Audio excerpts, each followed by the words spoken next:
मोर ना आज्ञा नरसिंह माढ़ी मालकानगिरी जिला पेदावड़ा पंचायतर दुगाली गाँव में मोर घर।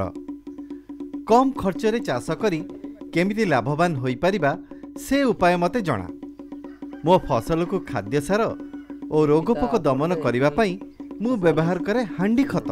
एई हांडी खत तैयारी करिबा भारी सहज आज्ञा। आसंतु मु एई हांडी खत तैयारी करी आपनको देखाउची।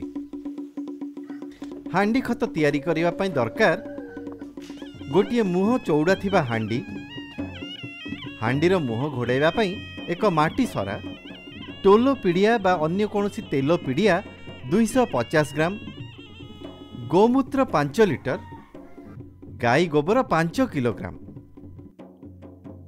निम्ब पत्र बा किछि पिता पत्र, अरख पत्र बा क्षीरयुक्त पत्र, बण तुलसी बा गंध पत्र, एई पत्र सबको मिसाई 1 किलोग्राम। आसंतु ताहले एथर तैयारी करिबा हांडी खत। प्रथमे पत्र सबको भल करी छेची एईपरि गुंड करी रखंतु। गोटिए सफा जगार एई छेचा जाइथिबा पत्र सबको गोबर सह भल करी मिसाई देबा।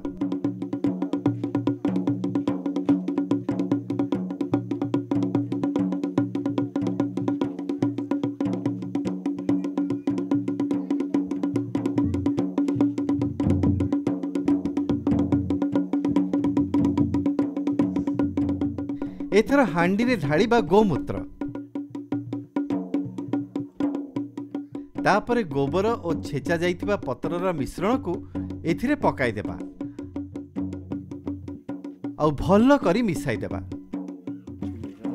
गोमूत्र साथिरे गोबर और पत्रर मिश्रण भल करी मिसी जिबा परे सेथिरे पकाइबा तेलो पिड़िया गुंड और पुणी भल करी गोलाई देबा।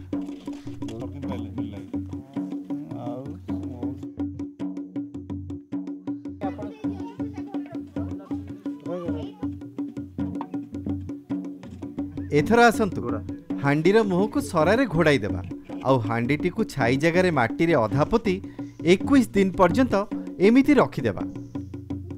प्रति 2 दिन रे थरे सरा काढ़ी एई मिश्रण को बाड़ी साहाय्य धीरे धीरे गोलाइबा को हेबो ओ पुणी सरा घोड़ाई देबा को हेबो। 21 दिन परे एई हांडी खत एबे व्यवहार पई पूरा पूरी उपयोगी।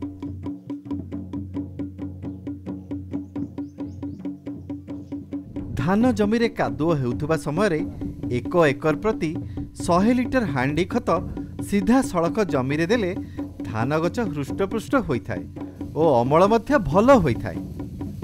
तेबे पनीपरिबा जातीय फसल पई हांडी खत को टिके अलगा उपाय रे व्यवहार करिबा को हेबो। पनीपरिबा जातीय फसल यथा बाईगण, लंका एवं टमाटो आदि रे मंदा करी सेथिरे 1 भाग हांडी खतरे 5 भाग पानी मिसाई गछ मूଳରେ देबाको हेबो एवं तापरे हुड़ा टेकी देबाको हेबो।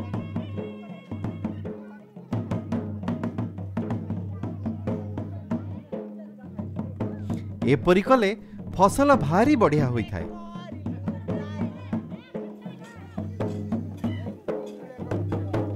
एई हांडी खत फसल रे देले गछ को बढ़िया पई आवश्यक खाद्य सार मिलिथाय। एथिरे औषधीय गुणयुक्त जिनिस मिसिथिबारु माटीर बल बढ़ी थाए, फसलर मूल रोग दमन होई थाए। सबुठु बड़ कथा हेउची एई हांडी खत व्यवहार कले परिवेश बा जमी उपरे कोनोसी खराब प्रभाव पड़े नाही।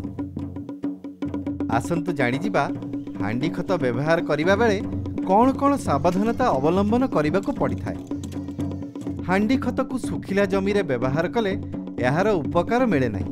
धान जमी रे हांडी खत व्यवहार परे पानी बांधी रखिबा उचित। हांडी खत को पनीपरिबा फसल रे देबा परे पानी देबा उचित।